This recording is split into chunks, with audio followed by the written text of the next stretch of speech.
tuning in, and I hope all is well with everyone. There are several ways you can follow the show on our podcasting platform. We have a page on Facebook, Who's to Blame, Instagram, Who's to Blame the Podcast, Twitter at W2B Dre Montez, as well as sharing our live streaming with our podcast as well on Twitter, YouTube, and Facebook. So thank you all. But to keep up with the audio content of the show, you can also get that on Anchor, SoundCloud, iTunes, and Spotify, or wherever you listen to your favorite podcast at.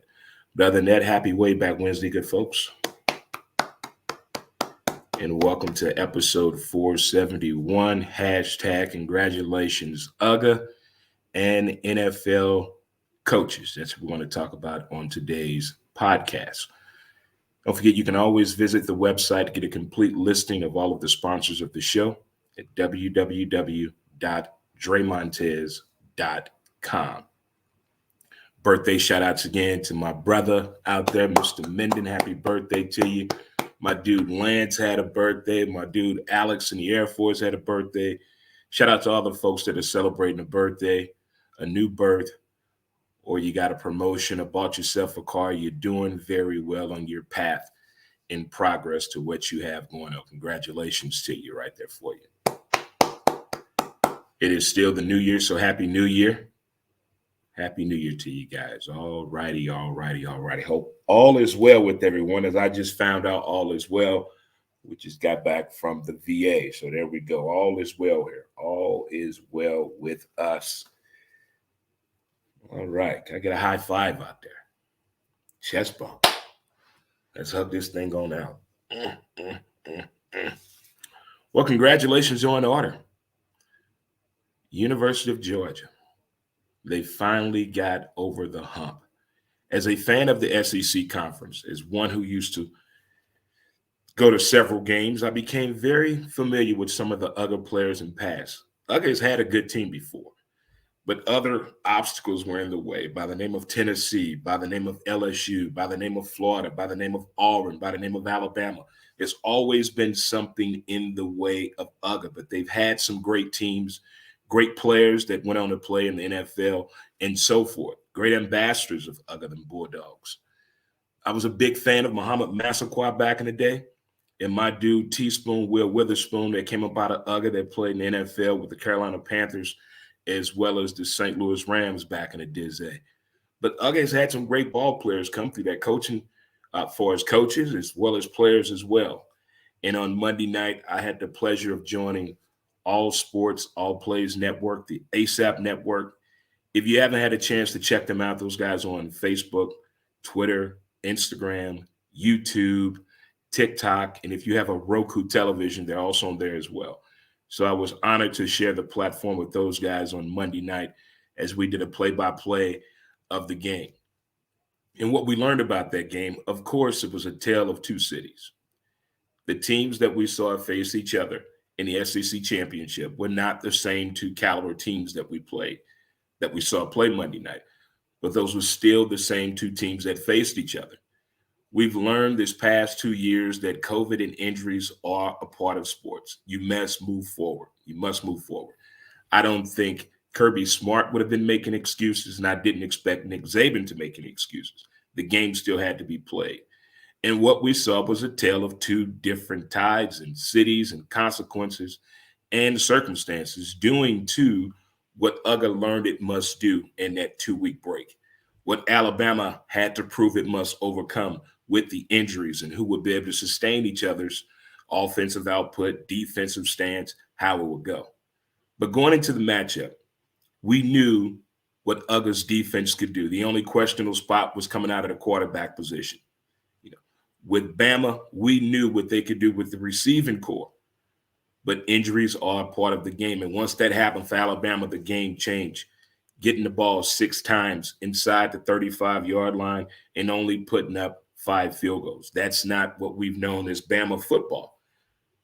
But UGA's defense was just as ready for that matchup, and they surely proved it. That was a hell of a game.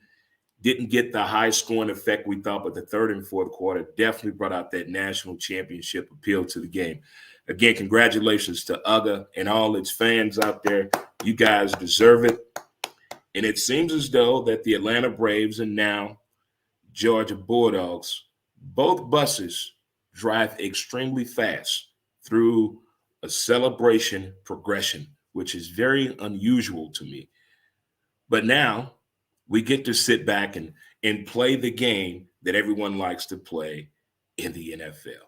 Because we had Black Monday take over Monday. It happens every year. Coaches get fired. But here's another thing outside of the NFL coaches I would like to bring some light to. The practice squad players. I wish it was more of a spotlight on the practice squad players throughout the NFL, what these guys went through the past 2.5 years to get themselves to these workouts. I mean, think of the mentality. You know, we hear athletes all the time, they gamble on themselves.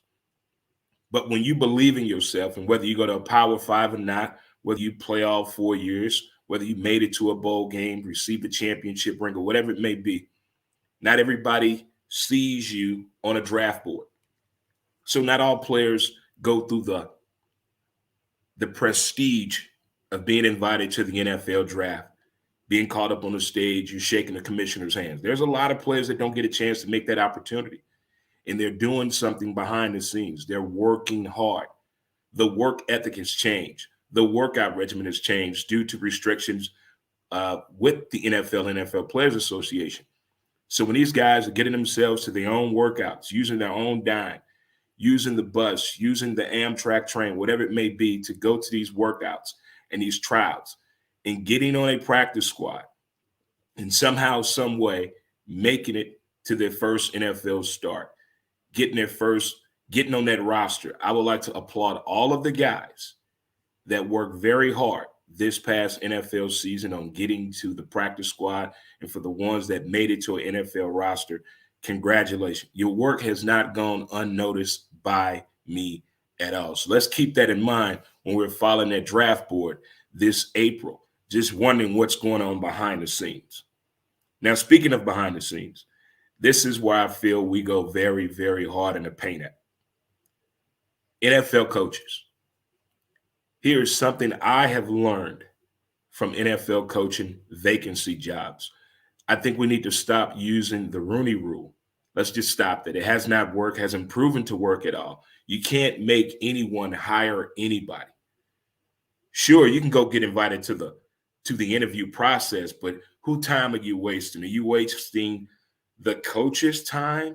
Are you wasting the ownership group's time by forcing them to take these interviews with minorities out there just to fulfill a void that we all know that needs to be filled? And I think this year could be one of the highest out of the 7 jobs that are available now. This could be one of the highest jobs where I can see minorities getting their shot at the title to be an NFL head coach. But in that same light, I've learned this about NFL head coaches. The locker room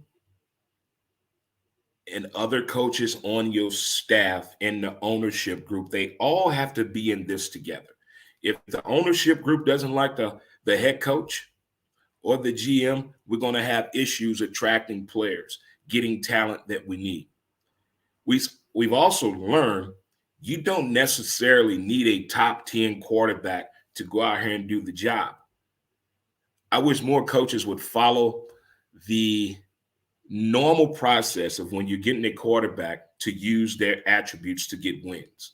Why are you having a quarterback do something that they haven't done? It's going to take 2 to 4 years to get them to that point. And now that means what? 7 and 10 seasons in 2 to 4 years in a row. That's not fair to the player, the team, or the players around him when you're doing things like that. We've heard the story what Andy Reid has done with Patrick Mahomes. When he got Mahomes with Kansas City, he used his attributes and built around that. Ideally, that seems fine. But for some reasons, we get the GM, we get the head coach not seeing eye to eye when it comes to players' talent. We just saw that happen in Miami. Now, the most lucrative jobs out there concerning NFL coaching vacancies, to me, with the money situation, would have to be Miami, Miami, San Diego, and Jacksonville. They have the money for as a coach to either build upon what we have or attract some more talent there. But those are not easy jobs to do. It's not an easy job to do. The Miami and Jacksonville situation, ideally, it sounds like I want to go play in Florida, live in Florida, seems real easy to do.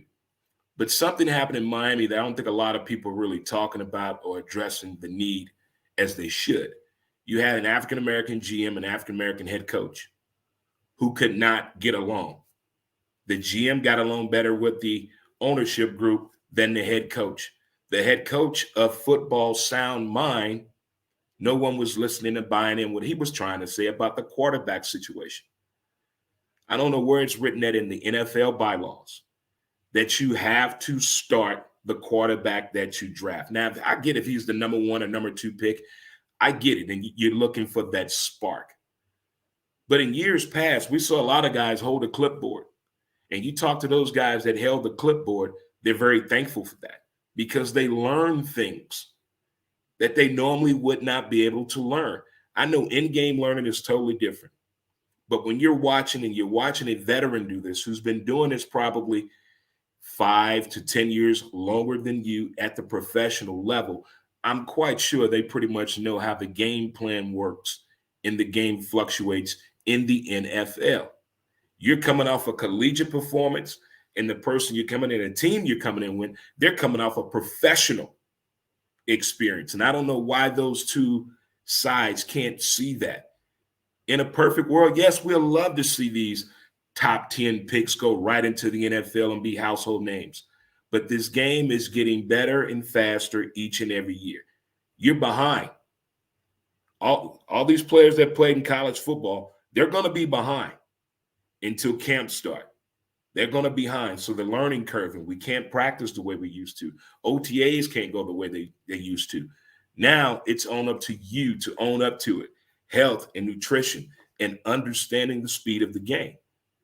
But when it comes to these coaches, now we see on who needs to be in control of what. When it's getting to that point, who needs to be in control of this when it gets to that level? Do you want to call the plays? You want to draft the players? You want to be involved with the defense? How do you want to be involved with this? I think the GM and the head coach, there must be some compromise somewhere with the GM and the head coach. And when it doesn't work, then the locker room is lost. Now you're getting animosity with the players within themselves. And now you get the finger pointing. And then with the fans looking in and the media looking at this, it seems like a damn circus. You look at New York, you look at Miami, you look at Jacksonville, you look at the Raiders, the Broncos, the Vikings. They all have a viable situation that's going on as far as being an attractive job to get somebody there. I think the top 3 jobs to me would be Miami, Denver, and Jacksonville for what they have there and far as the money of you being able to do something. That New York, you're already starting out in the hole on a negative number. They've already told you about the running back situation in the NFL, how they're being treated, how they're being paid. So you got to still keep that in mind. And now we got a situation with quarterbacks. If the coach likes them, if the GM likes them, if we all like them, okay, now let's get them to buy into our game plan, a type of offense that we're trying to run. But if you're trying to change the quarterback after what he's been doing, let's say this kid's been quarterbacking since 8th grade, and he's been playing one specific way since then.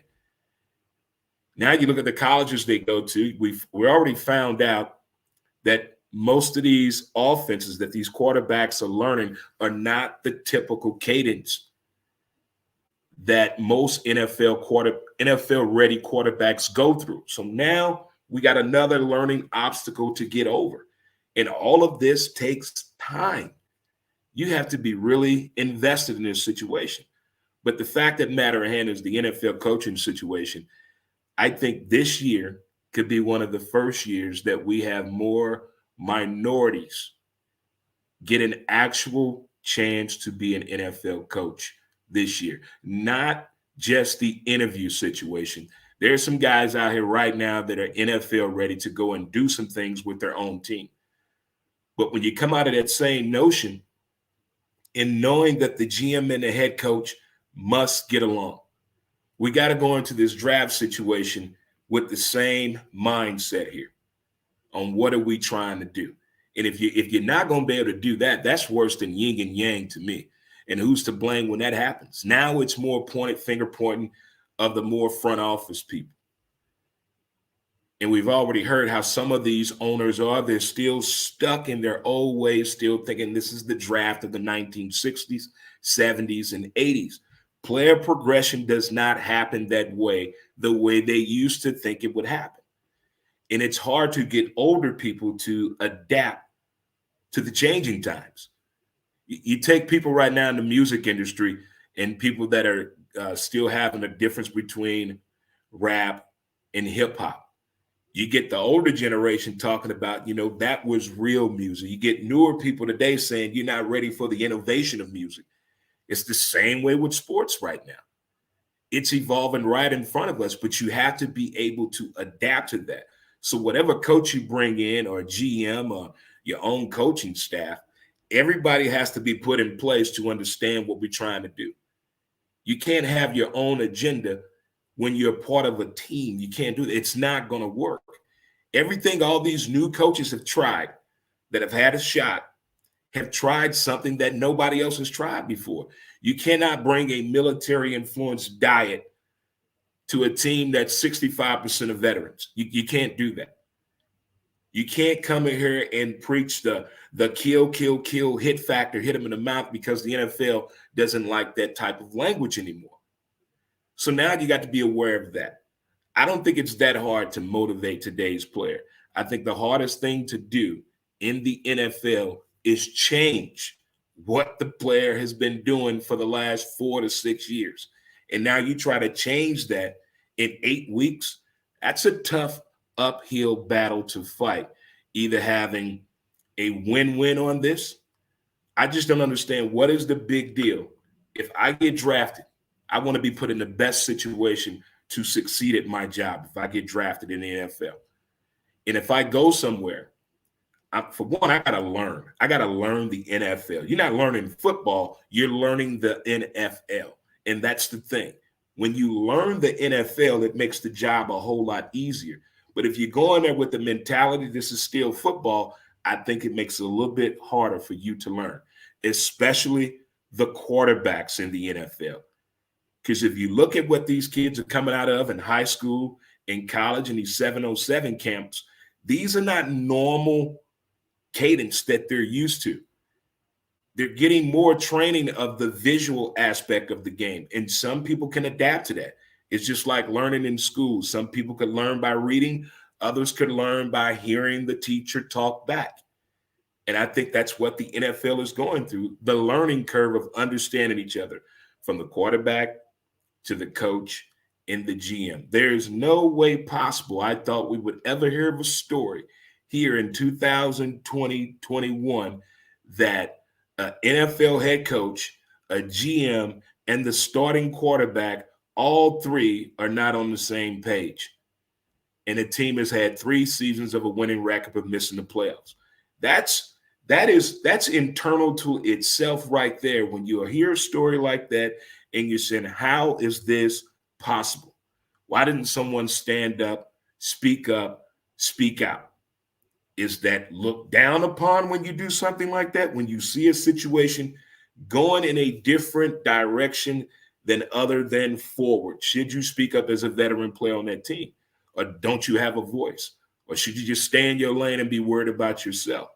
If I'm a part of the team and I'm a veteran, I would think I should have the veteran leadership to speak up to my coaches and front office about what's going on and happening.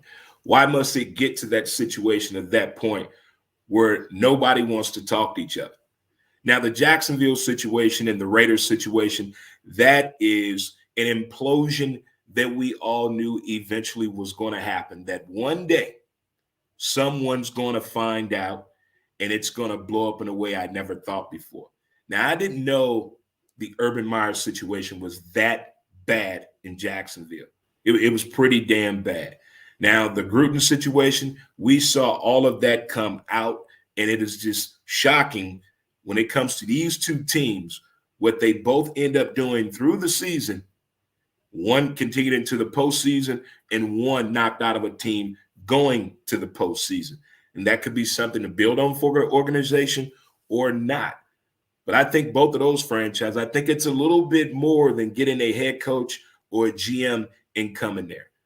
That's a little bit more of the mentality and the mindset of both of those franchises due to the coaches that have been there.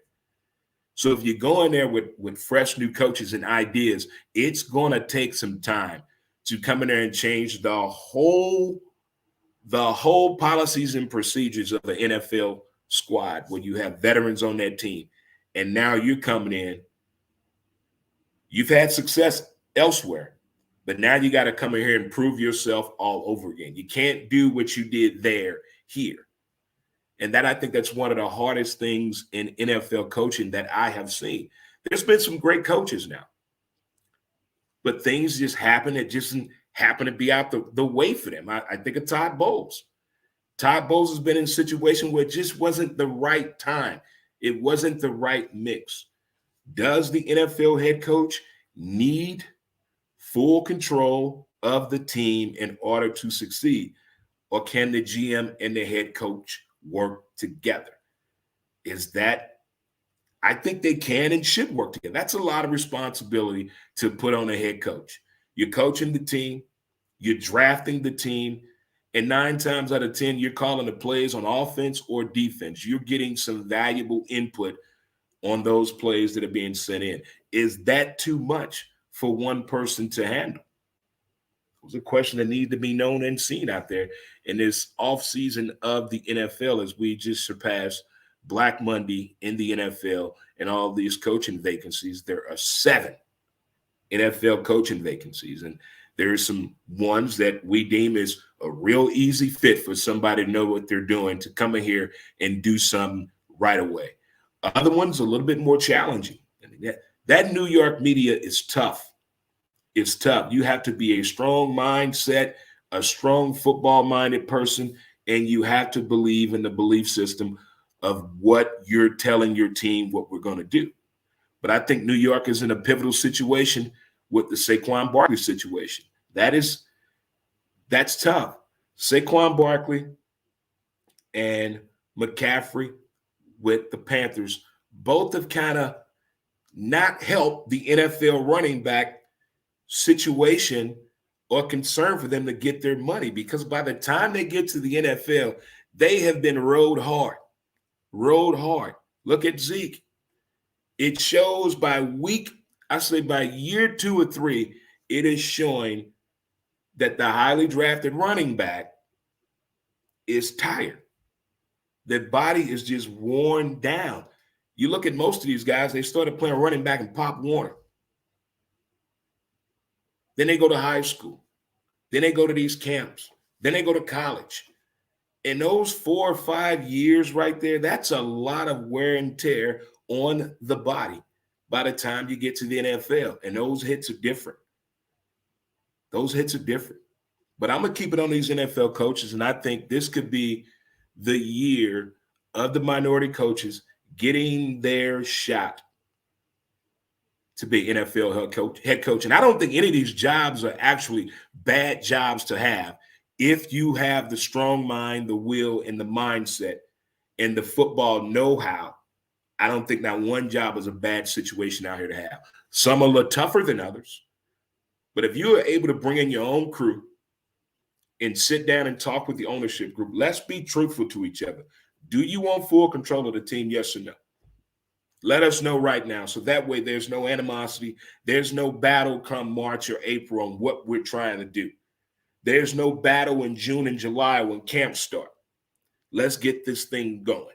Because we've learned from teams of past that have won, when the actual march to the Super Bowl championship really starts. It starts in the draft room, because your team is looking at what you're bringing to the table. The veterans are, okay, what do we have to work with? Okay, your needs and wants board up there. Your progression board is up there. Your money side is up there. You got your ages, you got your height, you got your weight. It's a full NFL meat market commodity board that you have. Some read it well and some don't. And I guess time will tell on who's going to read this thing the right way when it comes to getting the team you want on the field that is ran by the coach that fits the needs of that team. And for goodness sakes, utilizing the quarterback at its truest and highest attributes possible. Let's stop making these pocket quarterbacks run. Let's stop making these running quarterbacks that are pocket quarterbacks stay in the pocket. I mean, make up your mind what you want to. Not everybody can be Brett Favre. Not everybody can be John Elway. Not everybody can be Aaron Rodgers or Patrick Mahomes. They are who they are by the name that you drafted them under in the school and university they came from. Let's use that. I think NFL wish it was kind of like Major League Baseball when it comes to pitching, the quarterbacks of Major League Baseball. I bet sometimes some NFL teams wish they could go in and pick different quarterbacks to play particular games. I bet that will make a lot of people more comfortable. But we don't have that opportunity. And I don't think there's no NFL coach that would like to have a different quarterback each and every game. Sounds kind of weird, doesn't it? But at some instances, I think a change should have been made. I think if Fitzpatrick would have came in for the stay with the Dolphins, the whole situation as a starter, maybe that would have changed. The guy had a winning record as a starter with the Dolphins. Tua had a 500 record, but the GM fell in love with Tua. We'll never know if Tua hip truly healed the way it should because the ownership group wanted to see Tua in the game. Because when the ownership group spends money, they want to see the money on the field. And who's to blame for that? I guess time will tell as we keep looking at this situation of the NFL coaching carousel. But I just want to see truly out there someone really be the forefront of the year of the minority coaches in the NFL for sure. As I tell you guys, thank you again for tuning into the show today. And thank you to our title sponsor, The Weed Squad. Until next time, kids, in the words of my great grandpappy, if your back pockets are touching, it means you have no ass at all. I don't know where I got that from, but I'm sticking to my guns on that, folks. I'm sticking to my guns. Well, thank you again for tuning into the show. This has been another episode of Who's to Blame, the podcast. This was episode 471. And thank you to our title sponsor, The Weed Squad, St. Louis. Good folks.